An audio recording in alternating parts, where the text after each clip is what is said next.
Dalam berdagang ada istilah price taker dan price maker. Price taker bukan kita yang menentukan, namun para pemain besar seperti big boy di dunia currency atau para trader besar di dunia komoditi atau tambang mineral lainnya pada indeks bursa komoditas lainnya. Di sisi lain, price maker adalah kita yang menentukan sendiri harga produk kita yang kita buat. Dalam price taker, Indonesia yang memproduksi minyak saja tidak bisa menentukan harga minyak karena yang menentukan pasar atau para pemain dalam tanda petik yang lebih besar dari Indonesia. Bahkan Saudi yang menghasilkan 40% minyak dunia hanya bisa pasrah oleh pasar. Dalam tanda petik, siapa itu pasar? Nanti kita akan bicara di sesi tersendiri. Yang jelas di setiap komoditas, sawit, cengkeh, teh, kopi, semua itu ada pemainnya. Pemainnya lah yang menentukan harga yang diklaim dengan nama pasar. Jadi orang awam hanya mengatakan pasar, padahal ini terencana, terdesain, terstruktur, terkendali. Ada baronnya di masing-masing komoditas, ada rajanya, dan sudah ada berlangsung ratusan tahun sistem ini terjadi. Jadi naif sekali kalau kita berbisnis kita jadi korban harga, padahal kita produsen terbesar. Misalnya di kelapa sawit atau CPO, kita produsen tapi victim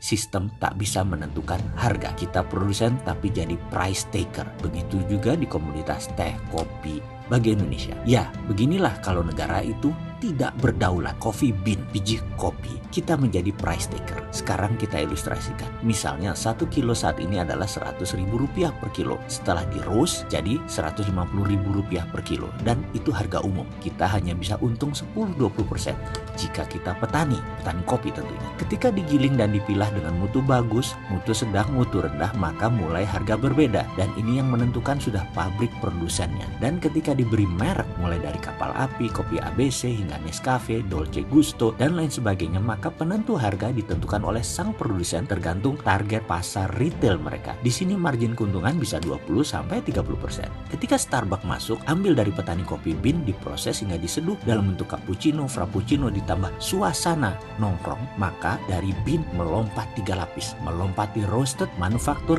langsung ke pelanggan dan menjadi service. Maka margin keuntungan per kilonya bisa 1000% karena dari Rp100.000 per kilo diproses hingga dijual 15 gram Rp50.000. Catatan, harga cappuccino di Starbucks hanya membutuhkan 35 gram kopi kurang lebihnya, atau 1 kilo bisa buat 30 cup cappuccino. Ini adalah price maker strategi, di mana strategi bisnis tadi menentukan harga premium dari sebuah kopi atau maksimum potensial dari sebuah komoditas kopi. Dari strategi price yang dilakukan Starbucks adalah contoh sempurna. Starbucks contoh sempurna dari strategi bisnis midstream dan hilir high end. Starbucks ini sahamnya salah satu darlingnya Wall Street karena sudah naik 5.000% sejak IPO. Kita bicara lebih dalam lagi ke pelajaran harga. Bisnis kita sekarang apa? Jasa kah? Tangible produk kah? Midstream, main di tengah kah? Downstream, main di hulu kah? Atau main di hilir, di pasar paling bawah? Menarget kelas mana? Kelas atas, kelas tengah, atau kelas bawah? Kelas A, kelas B,